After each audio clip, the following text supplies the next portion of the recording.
How you doing? Good, how you doing? You know what that is? A beta Magic the Gathering starter deck? Yes, it Wow. is. I'm kind of in awe right now. This is something that you don't see every day, if ever. I mean, Magic the Gathering is such a popular game. It just continues and continues to grow, especially over the last few years. Now, Magic the Gathering has a bazillion cards, but of course, when this deck came out, they didn't have very many cards. It was just the first set. So this is beta, right? It would have been the second printing? Yes. If I'm not mistaken, this is just a pre-made deck ready to play the game. What I know about it is when you open them, there's pretty much commons, uncommons, and rare cards, and there's 2 rare cards inside of it. Okay. That's really the mystique of a sealed deck like this, is you don't know what's inside, and that has a lot of value in itself. So how did you get this deck? I've been buying them online when they come available because there's not too many of them. When I open them up, I never get really valuable rares, and I get disappointed. I'm kind of cutting my losses here. Okay, I mean, Magic is one of those games where some of the cards are very expensive and you need them to play your deck, but you also want them for your collection. So Right. you have players and collectors battling for the same cards. Not like in other games like Pokemon that I play, where the playable cards are usually fairly cheap, Yeah. and the ones that people want to collect are usually expensive ones. How much are you looking to get for this deck? I'd like to get 40,000 for it. Okay, I'm intrigued. They are hard to get, but as you know, these decks can be resealed. I would like to have my CGC card expert come over and take a look at it. He's walking around somewhere. Oh, really? Okay, sure. You mind waiting here while I go find him? I don't mind. This is Matt. I was telling you about him. Hey, Matt Quinn. Hey, how you doing? I'm Steve. Steve, nice to meet you. Nice to meet you. So, this is supposedly a beta Magic the Gathering deck. You were telling me that it was something early and great from Magic. I mean, this is an important piece of Magic history right here. These beta decks are hard to come by. I mean, they're literally only in print for about a month. I mean, this is the kind of stuff that dreams are made of in Magic the Gathering. Mind if I take a look at it? Of course. Beta Magic the Gathering deck, sealed. I mean, just the condition looks pretty good. With sealed product like this, I always am nervous. I'm not gonna lie. I mean, that's always the gamble with these decks, Chum, is that it's randomized. So you get 60 cards random, you get 2 rares, 13 uncommons, and then 45 commons. If I were you, Chum, you know, I think the best bet here is buying it to open it. And that way you have a guarantee when you open it that if it's fake, you don't buy it. So I'm gonna have to open it, make sure it's authentic, grade everything, get my money back like that. I think that's the best play for you, Chum. I mean, let's hope for the Lotus, right? So everyone's happy, and I get to pull a Lotus. That'd be awesome. What's a safe number for me to buy this at if I'm gonna open it up? You know, I would say the best number would probably be right around $23,000 to $25,000. All right, well, I better get this negotiation underway then. Do you mind sticking around while I see if I can buy this? Okay, I mean, good luck. I mean, it's a beautiful deck. What do you think? Would you take 23? To be honest, online I bought it for 30,000. Well, how about this? I'll give you 25,000 for it. I'll take all the risk. If there's a Black Lotus in there, I will split it with you. Well, since I get to see the cards that are inside of it too, I think I'll accept that. All right, let's hope for a Black Lotus, boys. We'll all be happy. We ready to open this? I'm a little nervous, but yes. Okay, well, once we pop the plastic, there's no going back. Oh, this is a big moment in my TCG life. Yes, it is. So here we go. Okay, so we got our 2 rares right here. So there's one there and one here. The print run for rares is only 1,100 cards each. Right here, should we just go right after the rares? Let's go right for the rares, Matt. I Okay. can't take the suspense anymore. On the same time? All right, same time. Same time, let's see. 2-headed giant, oh, recall! Oh my God, power 9. Oh, wow. Oh my God. Wow, that's a piece of power, Chum. That's one of the top 3 pulls, right? Yeah, I mean, that's like one of the Halo cards you can pull. How's I mean, the centering look? Goosebump. The centering looks amazing. I mean, literally you just made up the entire value of what you paid in that one card plus more. This card is gonna make you a lot of money, Chum. This card is centered nicely. I don't see any problems with the corners, the edges of the surface. It would be worth probably $150,000. Hallelujah. Congratulations. What a tough pill for you to swallow. It stings. But That's $25,000 in your pocket. And a lot more in yours, but I'm glad I got to see it. All right, Congratulations. wow, nice deck. Nice to meet you. Thank If you you. go right to this counter, they'll pay your $25,000. Thank you. Wow. All right, this is a little exciting for me. I need to go get some water. Okay. Would you like some? I'll take some water. I'll do the sleeving. All right, you sleeve these up, I'll get us some water. Perfect. How are you? Oh, pretty good. I have a coin from the Byzantine Empire I'd like to sell. Really? Yeah, I found it a few years ago. Oh. I had a few friends look at it, and everyone swears it's from the Byzantine Empire. I'm hoping to get about 2,000, but I'm willing to go as low as about 1,300. This is pretty amazing. Where in the world did you get this? I actually bought a group of books from an antique store a while back, and in one of them, that was actually inside the spine. Whoa. Now, in 300-something AD, Emperor Constantine moved the capital of the Roman Empire to a new city he built. They named the city Constantinople. Basically, they meant the coins all there, just the right purity of gold was used, the right weight, and everything like that. The Byzantine Empire was around for so long because they were so well organized. And the backbone of their economy was coins like this. They are recognized all over the world. It is from the Byzantine Empire because you have Christ seated at a throne. Okay. And they depicted Christ there as more of a king than as a martyr. How much you want for it? I was thinking about 1,900. There's a collector base for this, but it's not as big as you would think, especially this country. It's got to be US coins. It might be hard selling this to one of my typical customers, but find the right history buff and they'll go nuts for it. And eventually, one of them is going to walk in my shop. Probably right around 1,100, I'm thinking. You see how thin the coin is? Yes. Their economy was declining and they devalued the money, okay? You know, the same coins they were making a few hundred years earlier were twice as thick. And those are worth more now. I'll give you like 800 bucks for it. Nah, that's a little bit too low. You know, that's about 1,000 years old. You look at the back of the coin, the condition's not great. Can you do like 16? I'm 99.9% sure it's real. I still have that chance that it's not. I'll go 1,100 bucks. 11?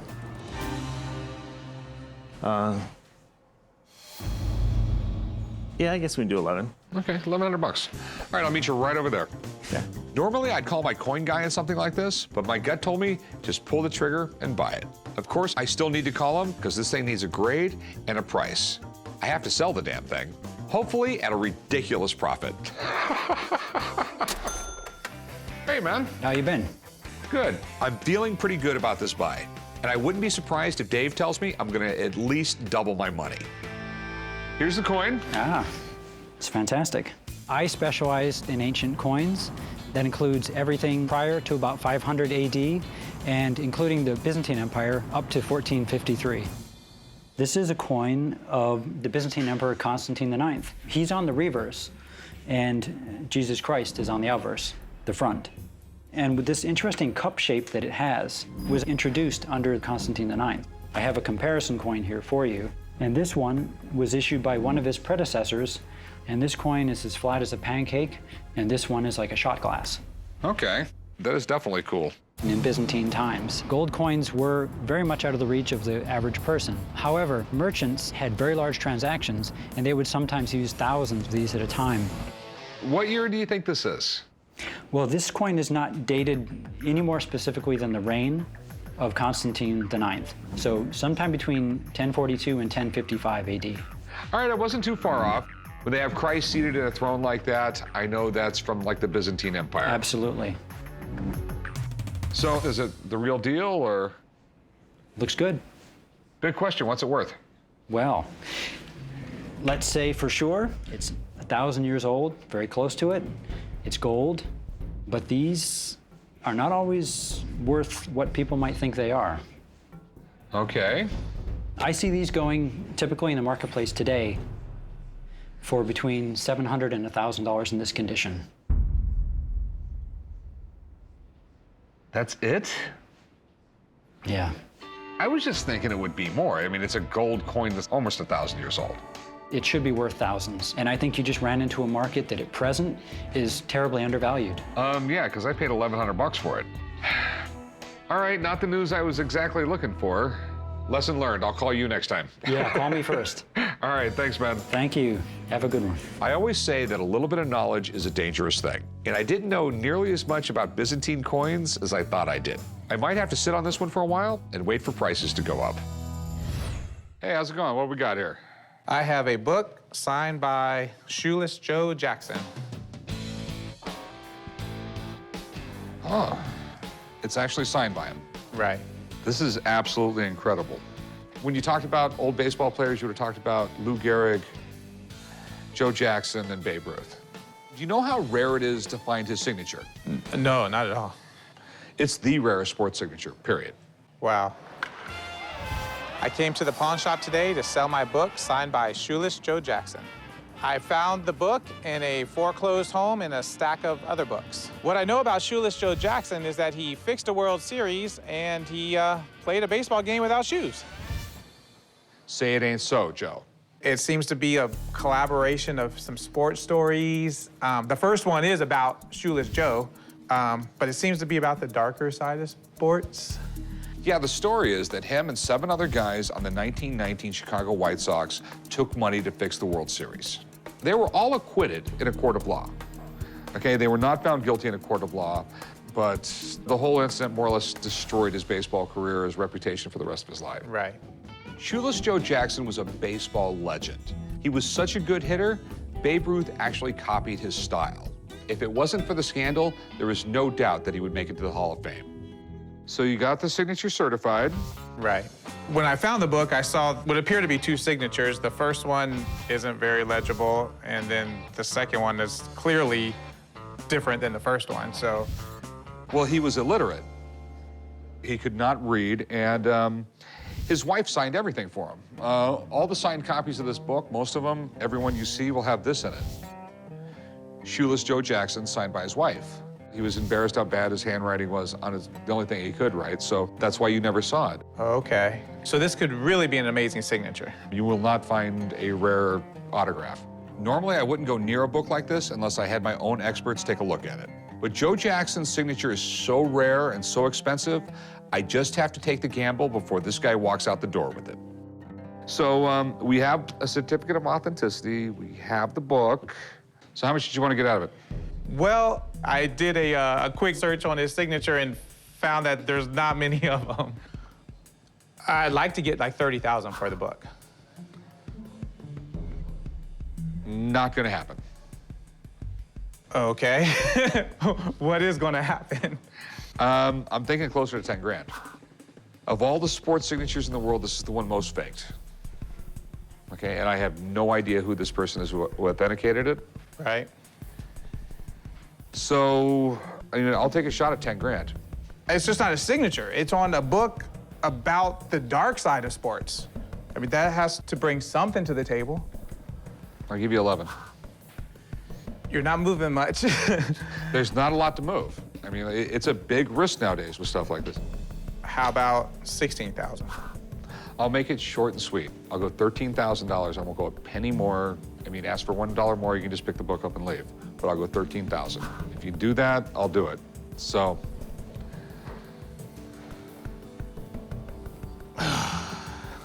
Well, okay, let's do it. All right, deal, man. Great. Okay, I'll meet you right up front. We'll do some paperwork. Okay. 13 grand is a lot of money, but a once-in-a-lifetime piece like this, I think it's definitely worth the gamble. Hey, guys, check out this book. I got a book signed by Shoeless Joe Jackson. I thought he couldn't even write. He barely knew how to write his name. How much you pay for that? 13,000. Is that a good deal? I think so. I think I'll at least double my money. Hey, Rick, you got a COA on it? Yeah, I got a certificate of authenticity. I think it's legit. Cool. What did Rebecca think about it? I haven't brought it to her yet. Oh, my Who God. looked at it? I did? That's just a lot of money not to bring somebody in on that. You're no book expert. I know enough. Yeah, you know enough to get your ass in hot water. We have rules about buying expensive stuff without getting it checked out first. For some reason, Rick thinks his fat head is above the rules. This is a business with risk and reward. And I'm like 90% sure it's real. I'm worried about the damn 10%, Rick. Why don't you take the book and go up to Rebecca's and let's find out about this now. Makes you happy, I'll go see her now. Bye. Some people's children, right? That's stone cold, Corey. Hey, Rebecca, how's it going? Hey, how are you? Pretty good. I bought a really cool book. Okay, what is it? Say It Ain't So, Joe, signed by Shoeless Joe Jackson. You know how rare that is. Yeah. Rick popped in. I wasn't too surprised. He comes to me every now and then, but I was surprised by what he brought me. It also comes with the certificate of authenticity, but I don't know this person at all. Yeah, certificate of authenticity is only good as the person who writes them, right? Yes. There are less than a dozen signatures of Shoeless Joe that everyone can agree upon. So if this is another one, this is a really big deal. So you wanted to know about the book, right? Yeah.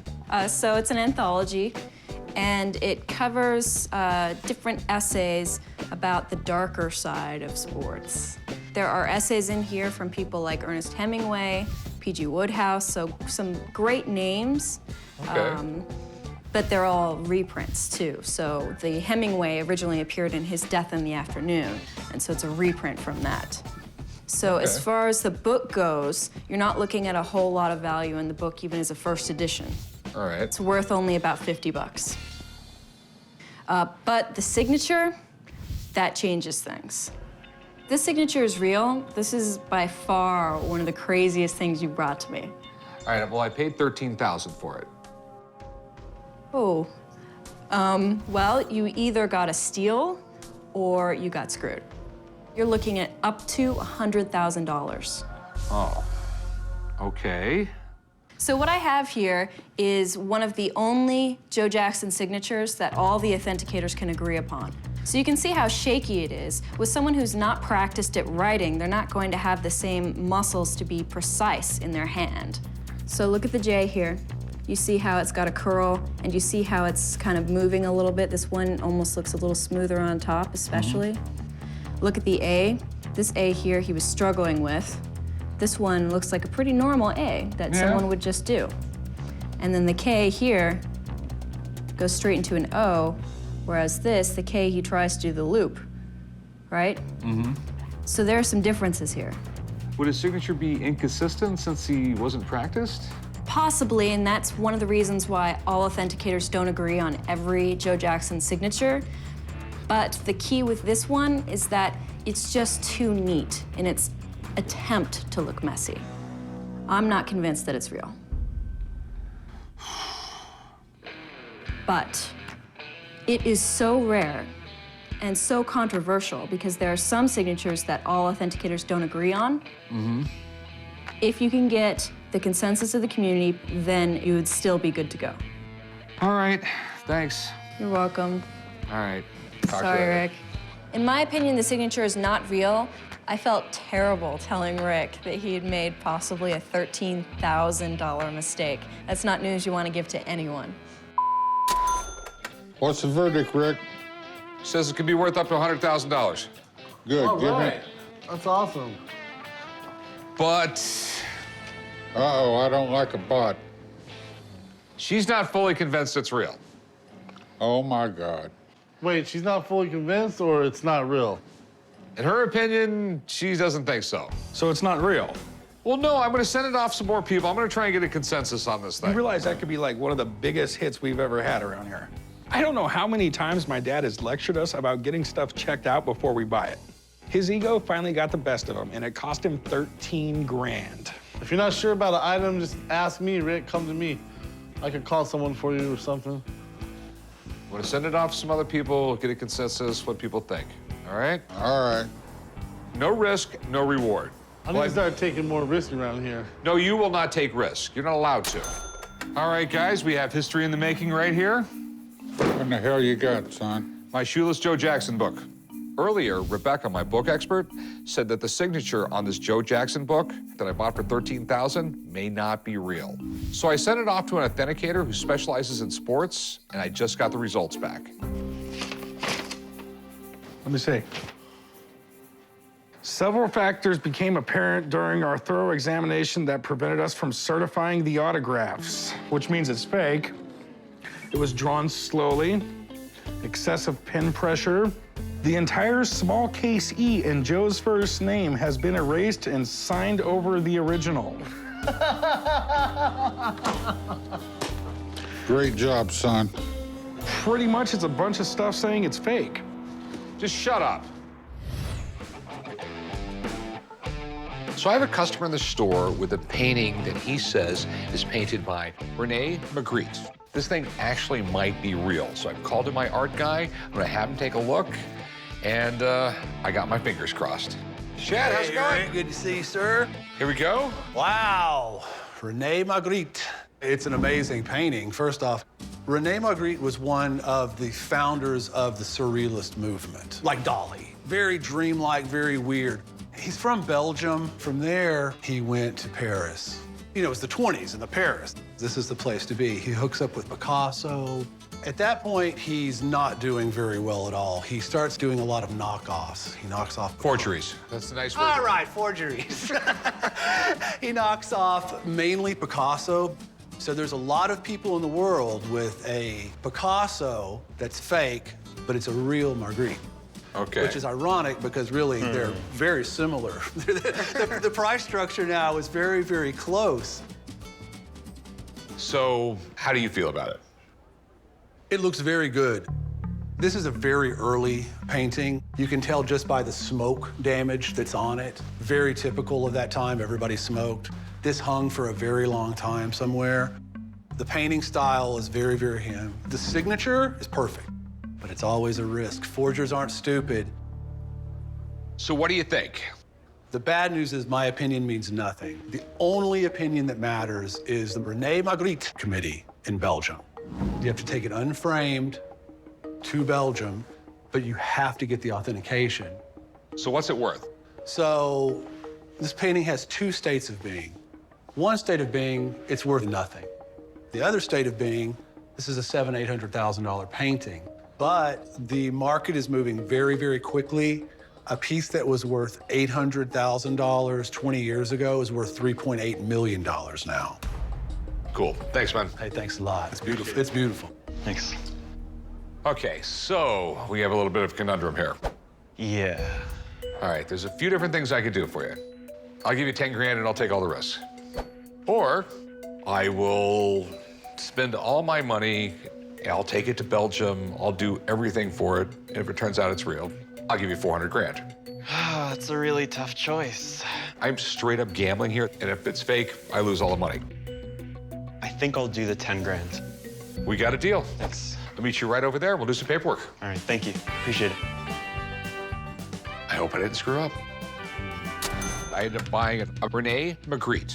I'm 99% sure it's real, so, you know, I shipped the Magritte painting to Belgium. So the Magritte Foundation received the painting. They have it. They're looking at it. They have the final say, and if it's legit, it could be worth millions of dollars. And you know what? I can take you with me, and maybe we can find some other business out there, too. If it's real, we should take a bath in Belgium chocolate. This is the moment you've been waiting for. I've been contacted by the Magritte Committee. They've come up with a decision. They've told me I can come and pick it up, along with the paperwork saying whether it's real or fake. This could go down in the annals of pawn shop history as the best buy ever. I'm gonna walk in there, and they're gonna tell me my painting is real. And then you're gonna give me some money? You know what? Bonus is all the way around. I like it, I like Okay. That's if everything checks out. it. All right, let's do this. Your fingers aren't crossed. My toes are. And after this, can we go get the waffles? We'll get waffles. All right, celebration waffles coming soon. I'll be back in a few minutes. Hold on, before you go, let me put some chum luck on you. All right.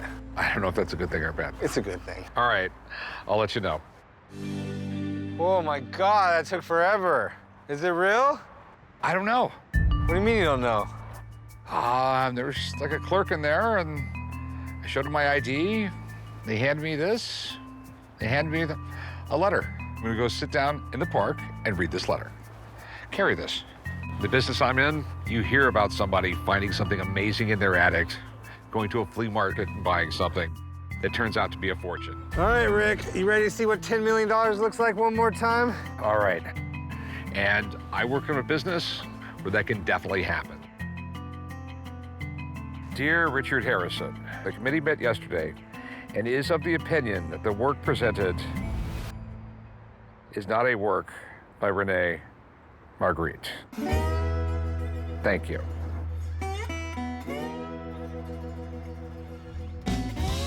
So what do you think that means? That means it's not real. Well, I had my doubts, Rick. Would you like me to point them out to you? Not funny. It sucks losing $10,000, but it's been a great ride. And in my business, you got to take risks sometimes. I took a risk, and it didn't work out for me. I think I know how to cheer you up, though. And it's inside of a warm building. Okay, let's go. You ready? Yeah.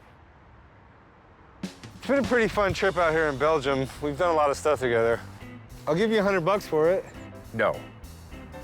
Can we have a moment of just quiet? Was that long enough?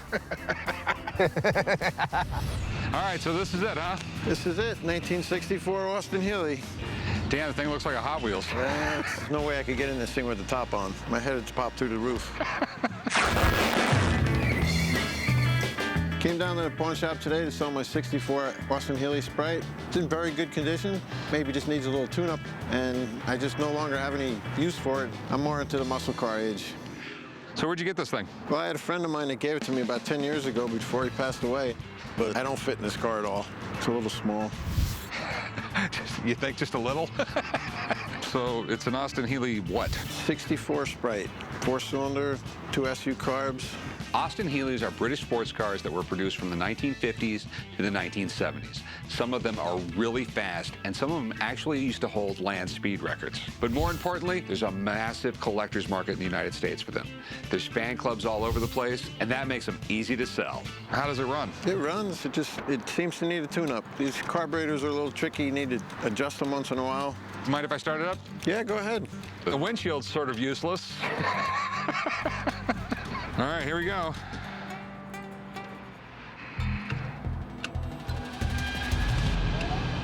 And nothing. Thought you said this thing ran. Drove down here and battery might have went dead. We got nothing. This guy said he drove this car down here, and obviously I believe him because he didn't bring it down here on his back. But if it doesn't start, that's really going to affect the asking price. Okay, so you drove this here? Yeah, I drove it here. I think the battery's dead. I've seen many of these cars before, and they can be pretty temperamental, so I'm not that worried that it doesn't start. Okay, so do you want to pawn it or sell it? I want to sell it. How much you want for it? I'd like to get 10 for it. I've seen them go for way more than that. You know what?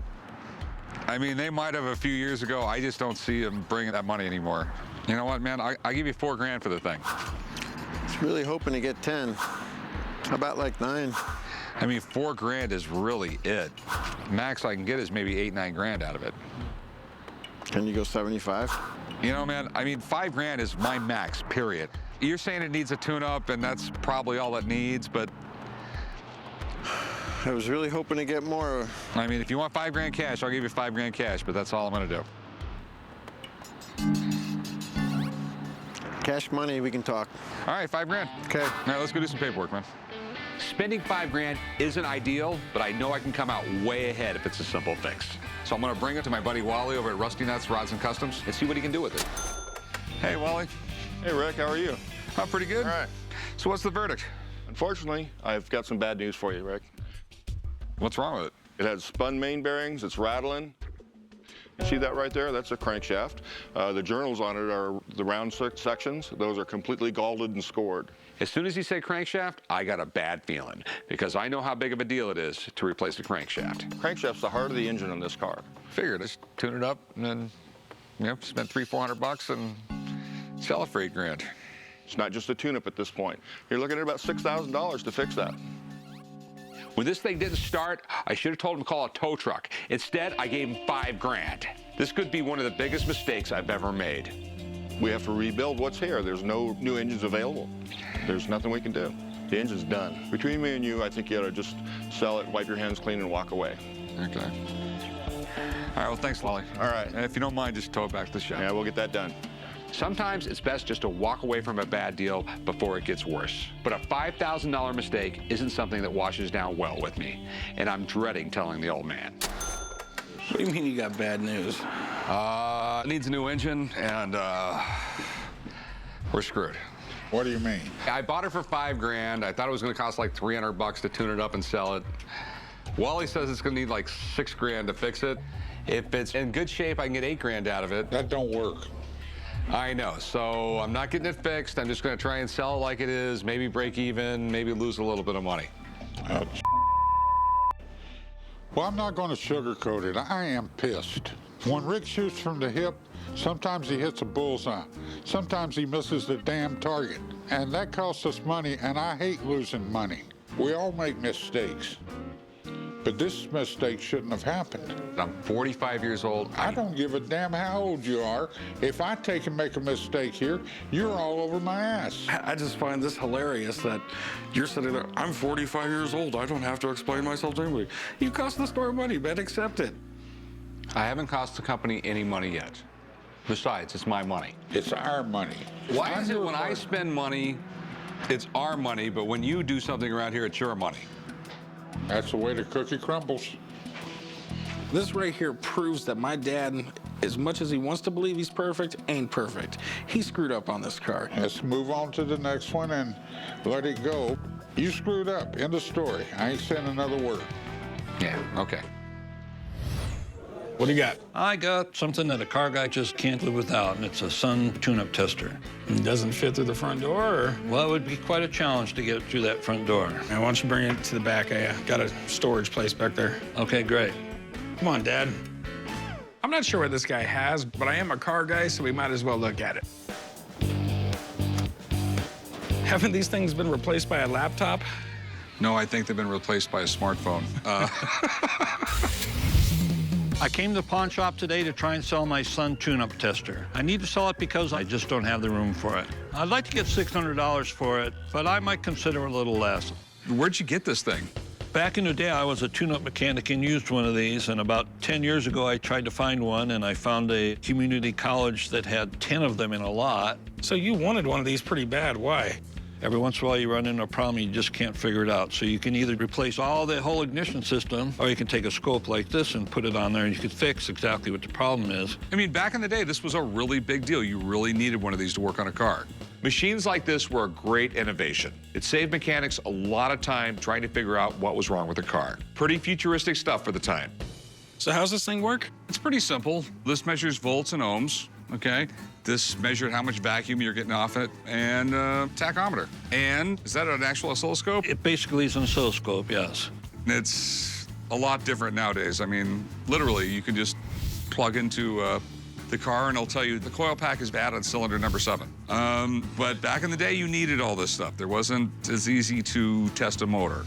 This thing is pretty outdated in terms of technology. But on old cars, some mechanics can actually use this.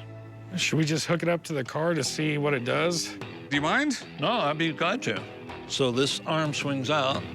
I feel like we're about to go into surgery or something here. Oh, nice engine. All right, this goes on the #1 plug wire, and on the Volkswagen, it's up here. This goes on the wire to the coil. This is right here. This goes to ground, and this goes to the coil. All right, if I get somebody to start the engine up. All right. You're seeing where the points are opening and closing, and this is the coil that's firing. And we can see the spark plugs, and they're all pretty even. That's pretty good.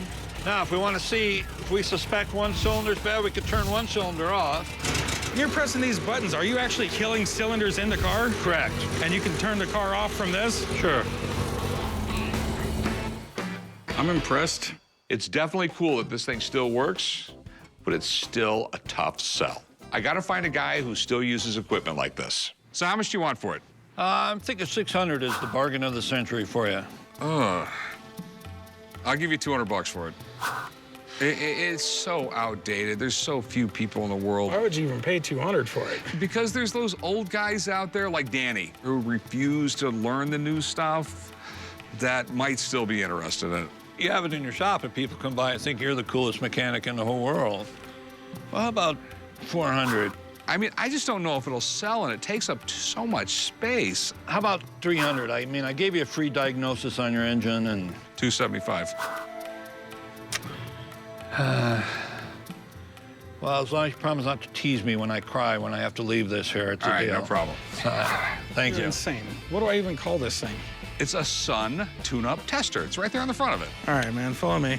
We made a deal on $275, and since I'm in the middle of moving, it's gonna come in more than handy. Earlier, I bought an old Sun tune-up tester for $275. Corey thinks I've made a bad deal, and he's been giving me crap ever since. It was the stupidest thing you ever bought. It is not stupid, okay? The entire thing's been replaced by a laptop. If I brought my car somewhere and they were using one of those, I would leave. What the hell are you two talking about? Okay, I bought like a 1970s, 1980s old school car analyzer. Might as well go throw it in the trash. To be a small business owner, you gotta have imagination. And these guys have none. They give me crap every time I buy something just a little outside the box. But at the end of the day, I always end up making money, so I don't know why they even bother. I have a buyer lined up. Who? Danny. Why would... Hey, what did you pay for the damn thing? $275. At times, you're a friggin' idiot. My dad keeps lecturing us on how we need to buy more stuff and how great unusual stuff is and blah, blah, blah. But this time, he's wrong. I don't understand why I never get any love in this family. It's ridiculous. You don't deserve any. Good to see you, Corey. Good to see you, Rick. Always. What you guys call me down for? I got something really cool. I want you to come and check it out. Just all buy. right, all right. Come on, chum. The guys usually call me to come down and check out either a car or a motorcycle or anything automotive or truck related. You don't see this every day, brother. Today, they kind of flipped the script on me. Rick said, come on down, I got something for you to look at. I figured, okay, it's gonna be another car.